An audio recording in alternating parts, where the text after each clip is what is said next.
الحمد لله وكفى وسلام على عباده الذين اصطفى. هنكمل درس الاستعاذة زي ما كنا الحصة اللي فاتت.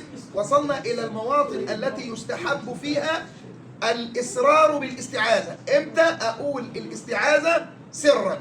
رقم واحد، إذا كان القارئ يقرأ سرا. القارئ اللي قاعد بيقرأ ده هو أصلا بيقرأ في سره، فهنا يستحب إن أنا أبدأ بالاستعاذة في سري من غير ما أرفع بها صوتي. اثنين، إذا كان القارئ يقرأ خاليا معوش حد، منفردا، خاليا منفردا، سواء كان يقرأ سرا أو جهرا، سواء كان إيه؟ يقرأ سرا أو جهرا، يبقى هو بيقرأ مش معاه حد خالص، والحالة دي بيقرأ بصوت عالي أو بيقرأ بصوت واطي، يستحب برضو إيه؟ أن يقول الاستعاذة إيه؟ سرا. ثلاثة، أن يكون يقرأ وسط جماعة ولم يكن هو المبتدئ، قاعد بيقرأ 5 6 10 زي ما يكون، ومش هو اللي بدأ الإيه؟ القراءة، فيستحب أن يقرأ بالاستعاذة إيه؟ سرا. رقم 4، ودي مهمة خالص بالذات للولاد، عشان لما تيجي تصلي بالناس أو شفت حد بيصلي بالناس تبقى أنت عارف النقطة دي. إذا كان يقرأ في الصلاة، سواء كانت صلاة سرية أو جهرية، يصلي إمام أو مأموم أو منفرد، خلي بالك كده، يبقى يستحب إن أنا أقول الاستعاذة سرا مش بصوت عالي في الصلاة، سواء كانت سرية كالظهر والعصر أو جهرية كالمغرب والعشاء والفجر، أصلي إمام أو مأموم أو منفرد، يبقى كل حالات الصلاة يستحب فيها إيه؟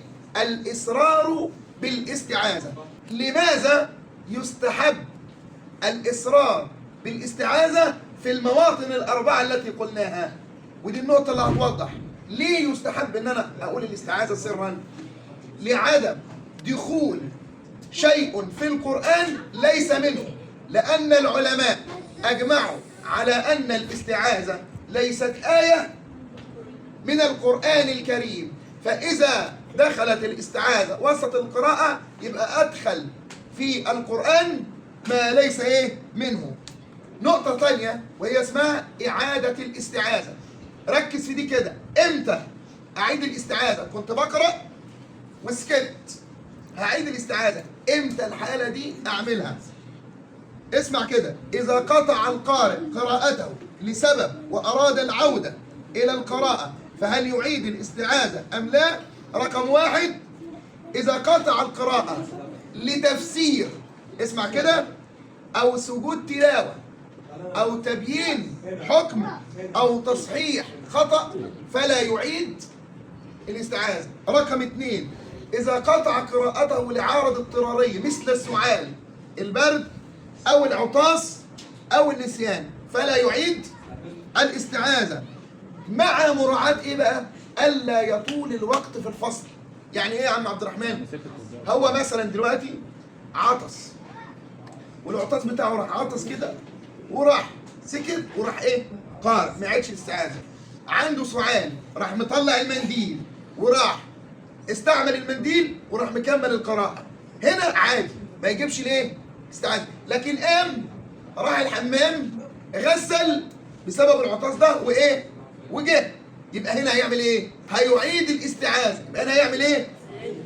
إذا طال الايه؟ الفصل. تمام؟ رقم 3، إذا قطع قراءته لعارض أجنبي، أجنبي عبد الرحمن مش واحد جاي من أوروبا، أجنبي عرض تاني غير بعيد عن القراءة. اللهم بارك، فتح الله عليك. يبقى إذا قطع القراءة لعارض أجنبي غير جنس القراءة وموضوعها وليس له صلة بها كرد السلام أو التحدث مع الآخرين فإنه يعيد الإيه؟ الاستعاذة. إنه يعيد الإيه؟ مش يجي واحد مثلا زي ما الاثنين قاعدين كده بيحكوا مع بعض ومش مركزين مع الشيخ، واخد بالك؟ ومش مركزين مع الشيخ، فقطع القراءة وعمالين يحكوا، يرجع يعيد الإيه؟ الاستعاذة. طيب، في نقطة قالها الإمام النووي، أن السكوت والكلام الطويل يعدان سببا لإعادة الإيه؟ الاستعاذة. السكوت والكلام ممكن على فكرة أنت يكون عندك عطاس ولا الكلام ده ولا بتاع، بس أنت جيت مثلا بتقرأ ورحت قعدت شويه ساكت كده، تعبت، سرحت، افتكرت حاجه، قعدت لك دقيقتين كده قاعد بتفكر في حاجه، ترجع تقرا تروح عايد الايه؟ الاستعاذه. اوجه الاستعاذه. والاستعاذه اولا اقترانها باول السوره، اقترانها باول السوره باستثناء سوره براءه اللي هي سوره التوبه، فيجوز له 4 حالات. جت الاستعاذه مع اول السوره ومعاها طبعا كده كده البسمله، تمام؟ بس كل اللي هنقوله في ال4 نقط دول ما لهمش دعوه بسوره ايه؟ التوبه. هيعمل 4 حاجات. اول حاجه وصل الجميع. اعوذ بالله من الشيطان الرجيم، بسم الله الرحمن الرحيم والضحى. ده اسمه وصل ايه؟ جميع. قطع الجميع. اعوذ بالله من الشيطان الرجيم، بسم الله الرحمن الرحيم والضحى. دي النقطة الثانية. يبقى الأولى وصل الجميع، الثانية قطع الجميع، الثالثة قطع الأول ووصل الثاني بالثالث. أعوذ بالله من الشيطان الرجيم، بسم الله الرحمن الرحيم والضحى. النقطة الرابعة وصل الأول بالثاني وقطع الثالث. أعوذ بالله من الشيطان الرجيم، بسم الله الرحمن الرحيم واروح إيه؟ قايل والضحى لوحدها. يبقى دي ال4 حالات. ركز في ملحوظة. إذا ابتدأ القارئ بسورة التوبة فليس له الإتيان بالبسملة، ويجوز الوقف على الاستعاذة ووصلها بأول الإيه؟ السورة. يعني يجوز أن يقول أعوذ بالله من الشيطان الرجيم براءة من الله، ويجوز له أن يقول أعوذ بالله من الشيطان الرجيم براءة من الله ورسوله. طيب إذا كانت الاستعاذة في سورة التوبة لكن مش في أول إيه؟ مش في أول السورة، وليكن هيجي يقول مثلا أي صفحة من الصفحات في سورة التوبة، له أن يأتي بالبسملة وله ألا يأتي بها. ممكن يجيب البسملة وممكن إيه؟ ما يجيبهاش. رقم 2 اقتران الاستعاذة بغير أول إيه؟ بغير أول السورة. بص كده، ركز في النقطة دي، إن تيجي الاستعاذة مع غير أول السورة ولو كان بآية، لأن طبعا في آية صاد. أنا قلت صاد، صاد دي آية ولا مش آية؟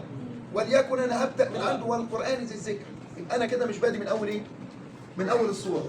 يبقى إذا اقترن أو جاءت القراءة مبتدأة من أثناء السورة، سواء كان ربع أو حزب أو بعد كلمة واحدة، فالقارئ مخير بين الإتيان بالبسملة وعدمه، والإتيان بها عند بعض العلماء أفضل. يعني ممكن تقول أعوذ بالله من الشيطان الرجيم بسم الله الرحمن الرحيم إن للمتقين مفازا، وليك إنك تقول أعوذ بالله من الشيطان الرجيم إن للمتقين مفازا. يعني ينفع ليه؟ الحالتين. إذا اختار إنه ما يجيبش البسملة له وجهين، إنه يجيب أعوذ بالله من الشيطان الرجيم مع اللي بعدها على طول، أو إنه يقف على الاستعاذة ويقطعها عن إيه؟ عن اللي بعدها. حد محتاج حاجة؟